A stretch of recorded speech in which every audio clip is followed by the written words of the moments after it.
My name is Heidi, and I want to talk to you today about how to get started on your first organic garden.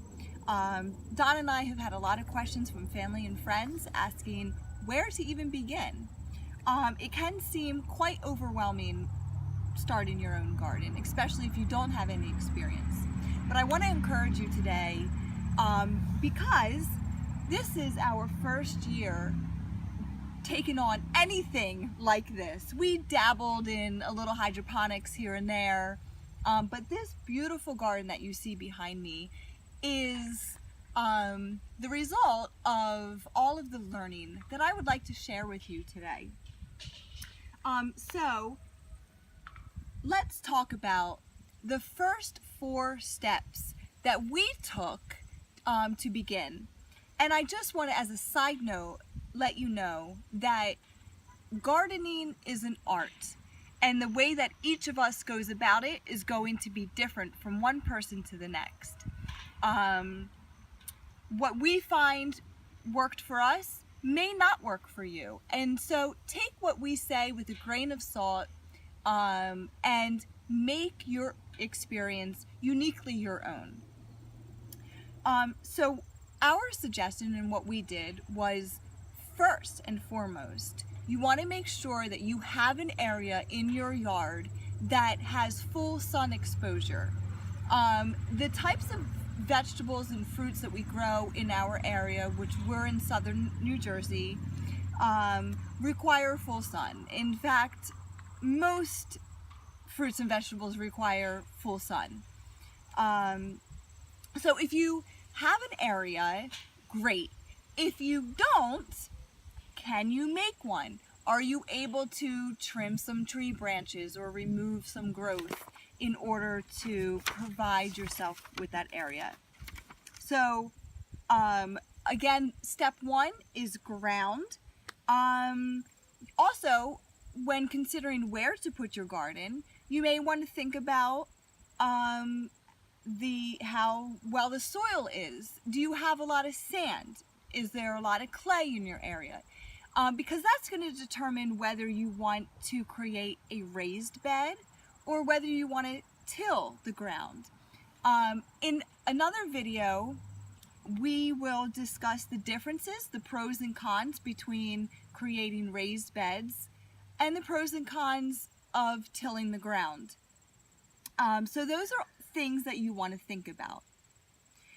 So once you find an area that has full sun, that you would like to, where you would like to start your garden, the next thing is to think about your must-have plants. And what we did was we started with 4 to 5 plants that we knew we absolutely had to have in our garden. That was the tomatoes, cucumbers, eggplants, love eggplants, and what else did we have to have? I think I said peppers. Melons. Oh, and melons, yes, thanks. Watermelons and cantaloupe. So we knew that those were the must-haves. The reason why you want to think about that is because the next step, step 3, is companion planting. So look at the link below. I've provided a website that you can go to look up which plants go well with which and which plants you don't want to plant together.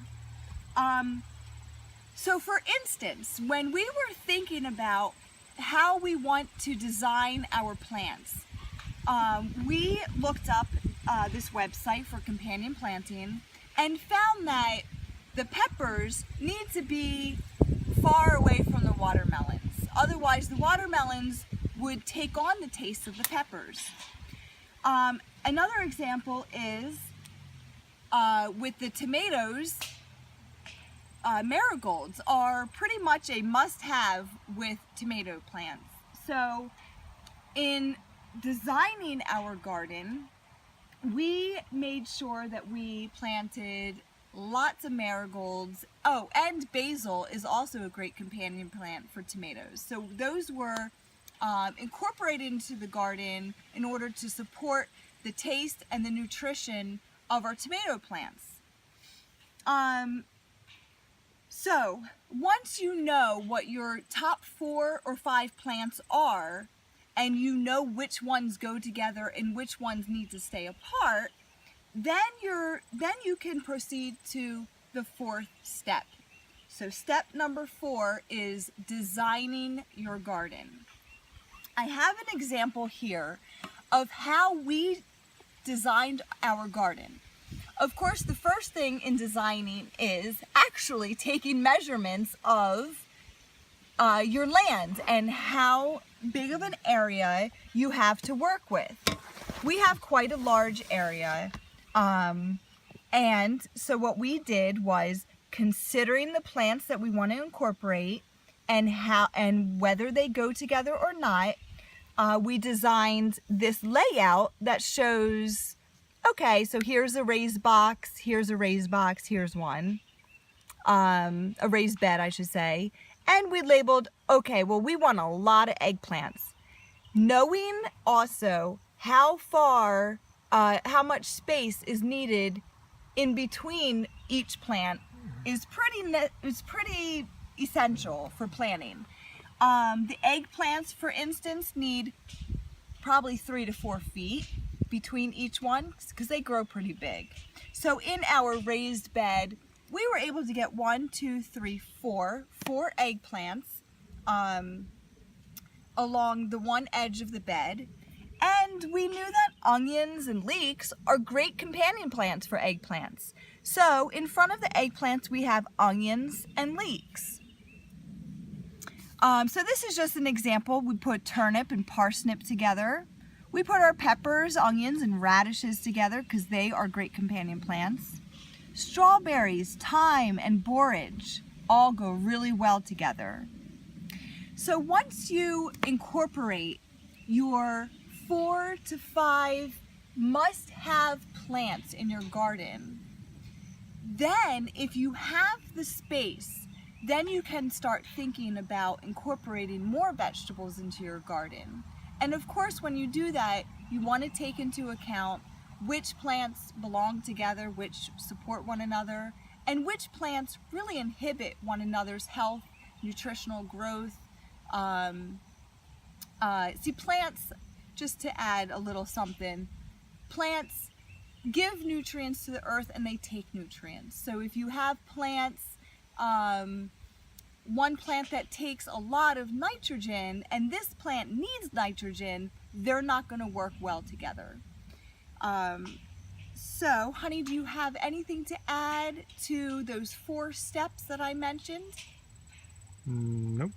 Okay. Well, check us out. Continue to check us out on YouTube. The next videos that we're going to create are going to be, we're going to dive much more deeply into each of the 4 steps. We're going to talk about soil amendment, buying compost, the differences between raised beds and tilling your ground. And we'll also talk about where to buy seeds, what types of seeds to purchase, and the differences between the various seeds that you could buy. Another video will be specifically about companion planting. And then our other video will be a little bit more about designing your garden and what we did. Stay tuned for the next steps in how to start your own organic garden.